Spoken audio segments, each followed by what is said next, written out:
Hello everyone, and welcome back to Technically Unsure, where I'm not really sure what I'm doing technically. What am I doing?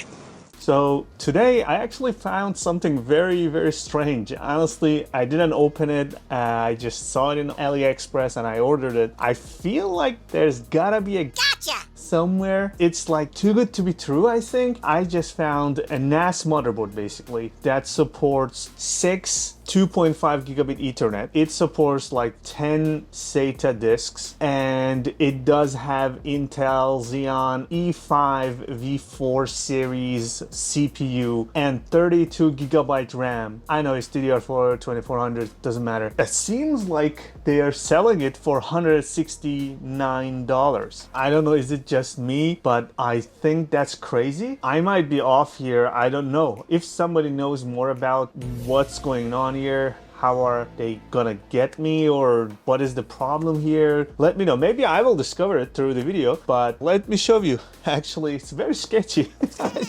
Yeah, literally this is how it arrived. There's no branding, no nothing. I don't even know, maybe there's some branding on the motherboard. I want to open it up together, so we'll see what's going on inside. So right off the bat, okay, so they didn't install the RAM, looks like it. I see some RAM over there. All right, the Chinese tape stuff.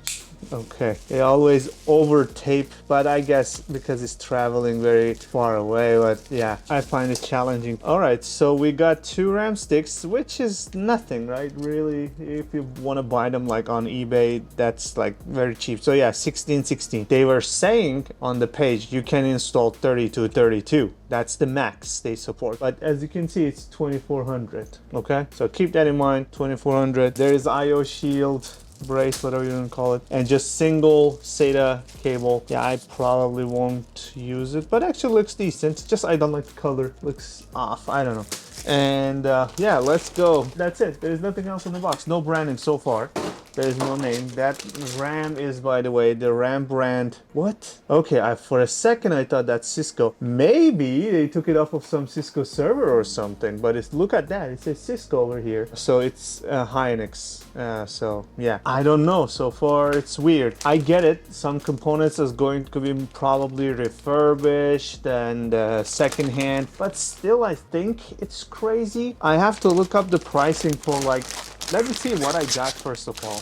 I know they advertise stuff, but okay, look at that. Let me show you this way. Intel Xeon E5 2680 V4 2.4 gigahertz. Isn't that crazy? So they give you the CPU. I know I can't see it. Yeah, definitely. I know it's not brand new. I get it. But you know what? I'm curious now. I just want to know what is the price for this on eBay, right? E5 2680 V4. Hold on a second. Okay, so what I found, a pair of E5 2680 V4 2.4 gigahertz, exactly that. A pair. So basically they send you 2. That's $40. With shipping and everything, so for $20. Okay, so it's not crazy. Actually, I didn't even know that Xeon is that cheap, but yes, I'm gonna say I guess $20 CPU over here. So now yeah, things start to make more sense for 160 bucks. So yeah, that's the CPU. And the RAM, let me see the price for this. That's also probably 20 bucks or something. So I found that one as well. As you can see, Hynix 16 gigabyte DDR4 2400, also made in Korea, just like that one. That's also 25 bucks. So 16 though, remember. So I need 2 of these. Okay, so they gave me 2. So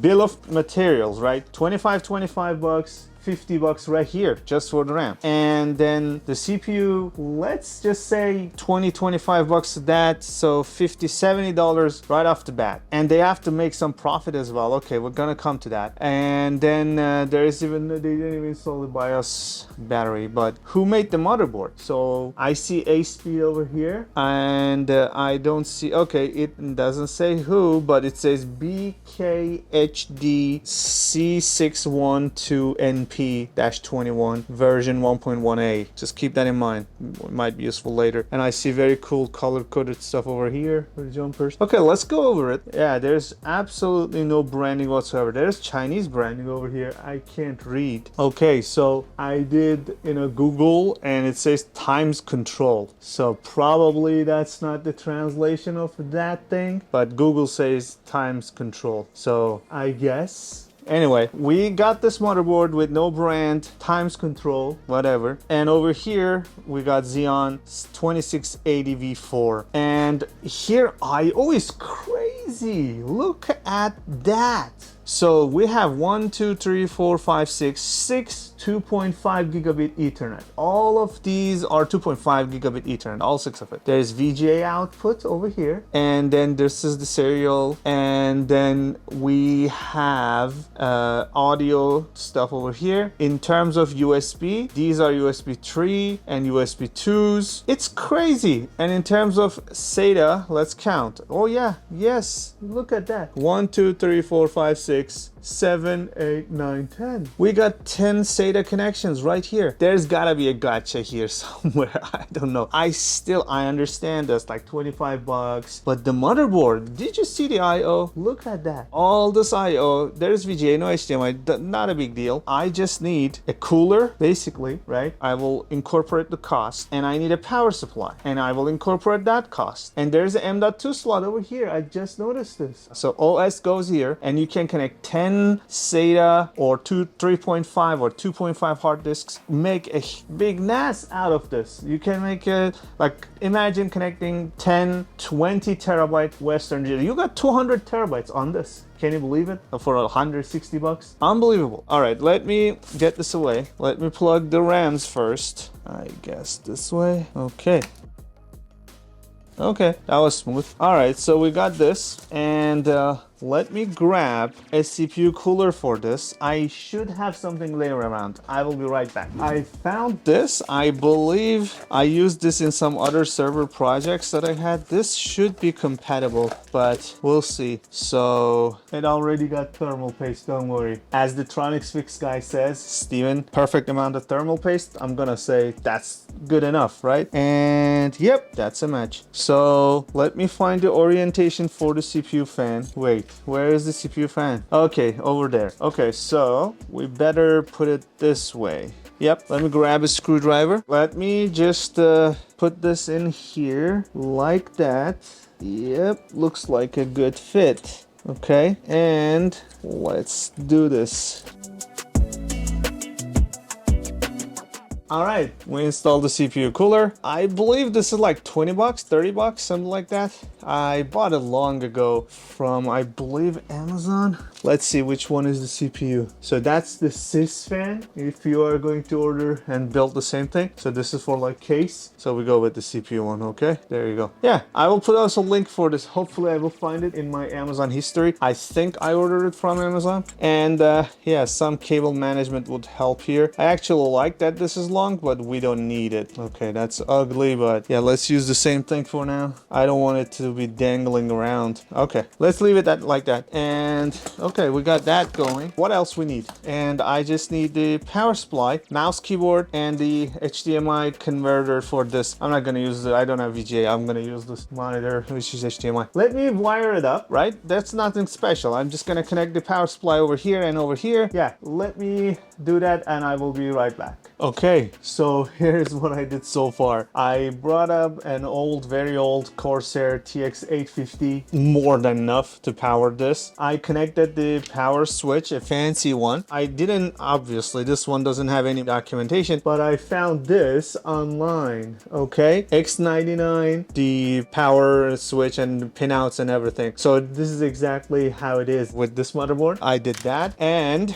just to make sure I have everything you need. If I try SATA, there's going to be comments like, does it work with 3.5? If I try this, does it work with the mechanical 2.5? So I brought a variety and diverse set of hard disk drives, but obviously don't do that. When you're doing NAS, it's not gonna be helpful. You need to have like a matching disks and storage spaces, unless you want to do different VDEVs. Let's not go there. And what I did was I connected a VGA to HDMI converter, and I connected a single Ethernet connection, which hopefully we'll use to do the rest. So I also finally found some use for all the SATA cables that I've been collecting over the years. So yeah, I'm gonna connect all these bad boys, and I have also 4 on each end. end, right? So I have 1 and 2 and 3. 3 times 4, 12 SATA power connection, more than enough. So let me take care of it. You just sit back and relax. Let me do that quickly.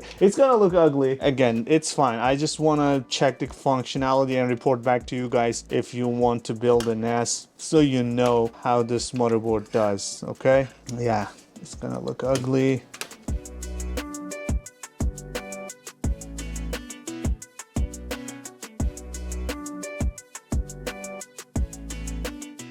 All right, so I know it looks horrible. I know, I'm aware. I'm very well aware. So please ignore this. Ignore this. I want to make sure that I cover everything. So this is why it's gonna look like this. I want to cover every single 10 of those ports gonna be used, and I want to use the hard disks, the 3.5 and a mechanical 2.5 and SATA disks. So once I test and see all that listed, let's say in TrueNAS, then okay, we can clean it up and have a possible NAS. Okay, so give me a couple seconds. I want to install also an NVMe SSD. I'll be right back. All right, sorry about the mess, I know, but we have to test every single port on this motherboard. So I made a mess over here and replaced the power supply, but yeah, every single hard disk drive is now connected. I know it looks ugly, please ignore that. Let's take a look at it and see if it turns on. So power connection is also on. I prepared 2 USB. So this one is Ubuntu, this one is TrueNAS. So first I want to try the Ubuntu, and then afterwards we can try TrueNAS. So let's turn it on and see if anything explodes. 1, 2, 3.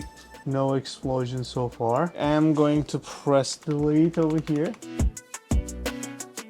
Oh, did you hear that? It was very faint, but it made some noise. It was a chime. Oh, there you go. All right, so we have the BIOS. Obviously, date and time and everything else is wrong, but see, we see the 32 gigabyte RAM. And let's go to boot. Oh yeah, there you go. So 1 SSD, 2 SSD, 3, 4, 5, 6, 7 SSD, exactly 7 SSD detected. This Toshiba is the 2.5 mechanical drive, and these 2 Western Digital ones are the 20 terabyte 2 Western Digital regular mechanical hard drives, and the PNY 2 terabyte is the NVMe SSD. So seriously, 160 bucks so far looks very well spent. But let's boot from the flash drive. I just want to see if I can get away with not installing the Ubuntu, but just trying some small benchmarks. Usually the Ubuntu, the install environment doesn't let you, but if that's not going to work, I'm gonna just install an Ubuntu, do some benchmarking on the CPU, and I'm thinking, is it worth it to install Ubuntu? But yeah, let's just confirm that everything, including the Ethernet, works in Ubuntu, and then I will convert and install a TrueNAS and set up a real NAS and see how it goes. Okay, that was a lot of chime, and it takes a while to, yeah, okay. The reboot is a bit slow, let's just say, but let's keep going. So yeah, it's converted with the VGA to HDMI. Hopefully the upscaling is not really causing any issues, but let's see. Let me see if the try lets me do some tests over here without installing it all, everything. Let's see. So let's see in the gparted, let's double confirm the disk, or we can do it from the terminal. Yeah. Yes. This is the NVMe SSD. This is the 8 terabyte SSD and 2 20 terabyte mechanical drives. The rest of the SSDs, and this one is the mechanical 2.5 500 gig one. Seriously, and that's the USB drive. That's booting the Ubuntu. Unbelievable! It just works. Every single one works. The RAM. Okay, let's see if I can install something. Let's see. Oh, by the way, internet is working as well. I mean the Ethernet. So the drivers and everything, X99 motherboard. By the way, I also looked in the eBay. X99 motherboards, there's like nothing less than 100 bucks. If I'm wrong, let me know. So right off the bat, 100 bucks for the motherboard, 20 bucks, let's say 25 bucks for the CPU, and 50 bucks for the RAM. I mean, we are already above what everywhere else is. And none of the X99 motherboards does have such powerful actual I/O. You have to give it to them. I think I got a good deal. There's no gotcha. The CPU looks fine, RAM, everything looks fine. The ports are working, the SATA is working, but let's keep going. Let me see. Is there a suspension over here? Yeah, that's the thing. It does not let me do that. I don't want to modify the mirrors. Should we? Okay, let's see. So what I did was I actually just Googled Ubuntu 22 apt list, and I did an apt update and it started to work. Let's do sysbench threads. Actually, this is 2680v4, Intel 2680v4. I forgot. Okay, so that's 14 core, 28 threads. Yes, that's a very powerful, and the base frequency is 2.4. It actually can clock up to 3.3. So keep that in mind. So let's go with 28, okay? And let's do a benchmark. And I want to monitor temperatures and everything. Yeah, that's 20,000. So it looks fine. Let me do install the P sensor. Come on, Ubuntu, you can do it. Okay. All right, so let's see if it can. Okay, yes, there you go. The temperatures are not bad at all. Let me open it up. Yeah, look at that. So let me do one more complicated, more complex test, right? Oh, apt install. Stress ng, and also fetch just while we are at it. It's super fast. Okay, stress ng dash CPU 28 CPU dash method matrix prod, right? And matrix brief and perf and T30. Okay, did you see that? I hope you were able to see it. Like CPU usage were 100% and temperatures rose up to like 60. But it tells you that the CPU cooler is doing a fine job. Oh my God, yes, 70,000. So it is a perfect, maybe I'm missing something, but I feel like this is a great motherboard for the price. Like when I built that Chinese motherboard NAS, where I paid, I don't remember how much for that motherboard, I could have gone with this, right? Am I missing something? I mean, that one had, I believe, a faster CPU, but do I need that for like TrueNAS? Well, that one I installed Proxmox, but I can install Proxmox on this too. It does have 28 threads, 14 cores. I can run VMs on this as well. Okay, let's test the Ethernet speed. Let's do that. Oh, by the way, NeoFetch. We forgot the NeoFetch. So yeah, Xeon 2680v4. Yeah, 3.3 and everything else. So it is correct. Oh, by the way, it shows the GPU as the A speed, the one that I was talking about in the beginning of the video. So it's okay. We have a VGA. We don't have HDMI, but it's fine. You're supposed to use this for like a NAS, right? Not gaming. There's all the PCIe here, but let's not get there. Okay, let me do an iPerf test. 50 bidirectional. Yep, of course it's going to be 2.5. I mean, I am amazed. I'm not sure, maybe you are not, but I think this is a great deal. So let me install a TrueNAS and actually turn it into a real NAS and see how it goes, okay? Okay, I am going to insert the TrueNAS and just reset. Yep, I don't care. So we have the TrueNAS installer. Let me go through the installation. Oh, started making some more chimes. Okay, let me install this and then we take it from there.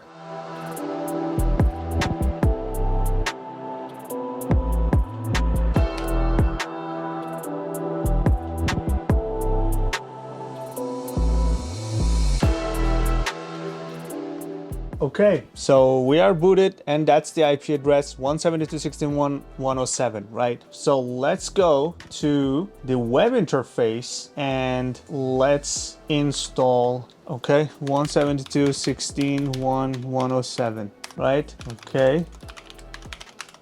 There you go. So we logged into a TrueNAS and as you can see, everything is detected. So Intel Xeon E5 2680 V4 and the whole 28 threads. The RAM is detected. The Ethernet is working. This one is the one I'm working with, 2.5 gigabit as you can see. And also we did the benchmark. And then there is 1, 2, 3, 4, 5 more available for you. All of them are 2.5. Isn't that amazing? I think it is. So let's go go to the storage and disks. Let's confirm that. Yep, there you go. So the 7 ones are the SSDs, right? These ones. Okay. So 1, 2, 3, 4, 5, 6, 7. That's correct. 7 of 8 terabytes I have, and 1, 2, okay, to 20 terabyte Western Digital hard disks, and then 456 one is this one. You don't see it right there, it's buried under the cables, but that's the mechanical disk. Okay, and then 1.8 is the boot OS, which is the NVMe SSD. Everything is working. So let's do something, right? Let's go to the pools. Let's create a pool.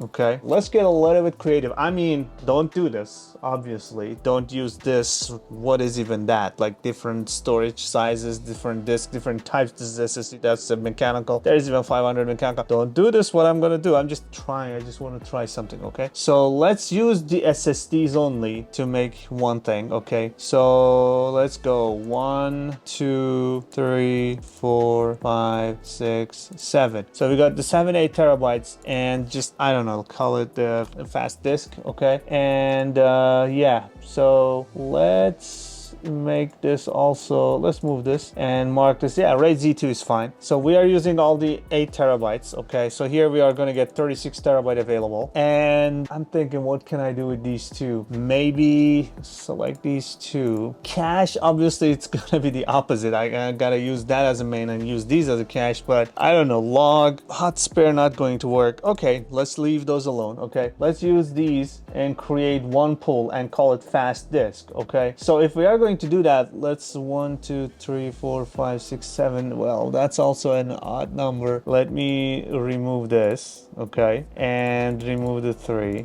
Okay, 1, 2, 3. Let's repeat this, but is it going to detect? Yeah. Okay, 1, 2, 3, 4, 5, 6. So we got 2 and Z2 VDEVs. Okay, and it's going to be the fast disk. Let's just create this. Don't do this. What I'm doing is stupid, but I'm just see everything is working. Okay, so we created a fast disk pool, and then we can create a secondary pool that's going to be a large storage. Okay, so here's what I'm gonna do. I'm gonna use this as the large Z2 mirror.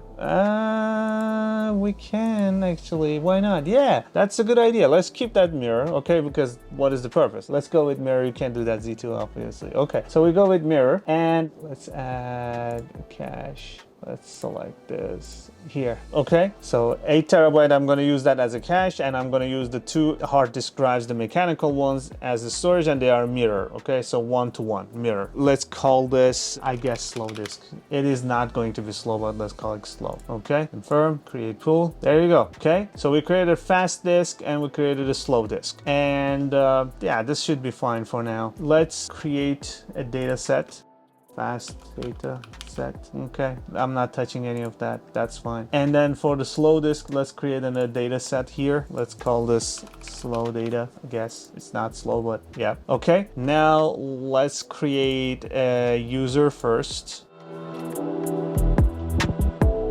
Okay, now let's go to the services, make sure SMB is enabled. Okay, and make sure it is automatically starting. All right, and let's go to sharing and Windows Samba share, add, and let's do a fast data set, and okay, create one. Anything special here? No. Okay, one for fast. Let's configure it.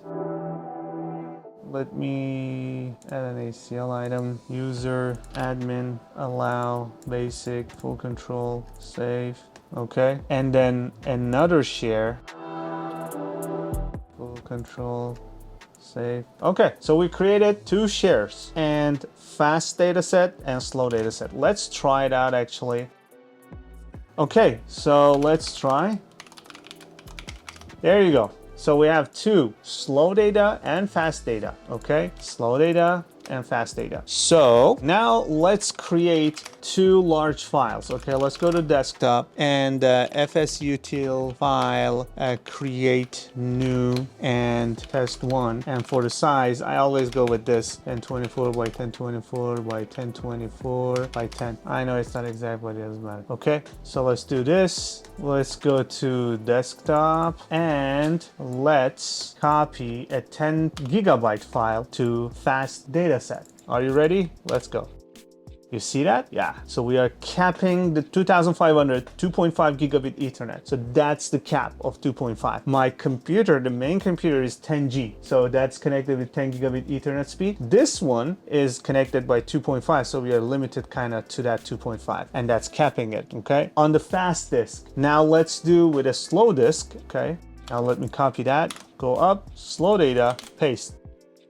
You see, it's not exactly 2.0. Okay, actually first we are gonna fill up the cache, remember. So we have a 7 terabyte cache in there. Did we use? Yeah, we used cache, but I think that's a read cache. So yeah, this is still a mechanical disk speed. So yeah, it's still 2.5 gigabit is filling it, and we are limited with the 2.5 gigabit Ethernet speeds. Okay, that's amazing. Yeah, so if I wanna do the other way around, so let's call this test 1.2, copy it from NAS to my computer.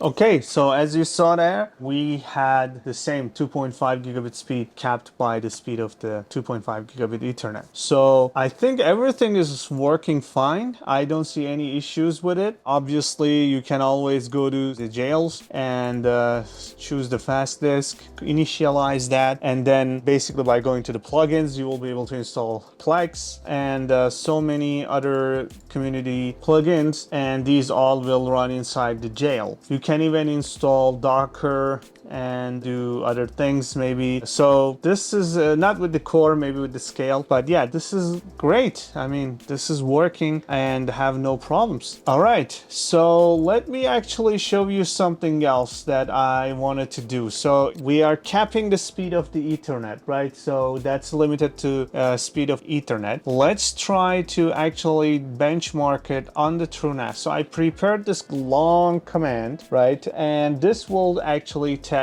the write speed, and we'll see how fast it is actually. So I'm going to copy this, but first let's move to where the data is. So first we go to the fast disk, right? And the fast data set. Good. Now I'm going to shift insert, by the way, is paste, and then run it. So let's see how fast it is. Okay, as you can see, we have 753 megabyte per second, okay? So if we had, let's say, a 10 gigabit Ethernet adapter here on the PCIe, we could have gone up to like 753 megabyte per second on the fast disk pool. Let's try the same thing on the other pool. That one was slow disk, right? So let's go here and paste the same thing again.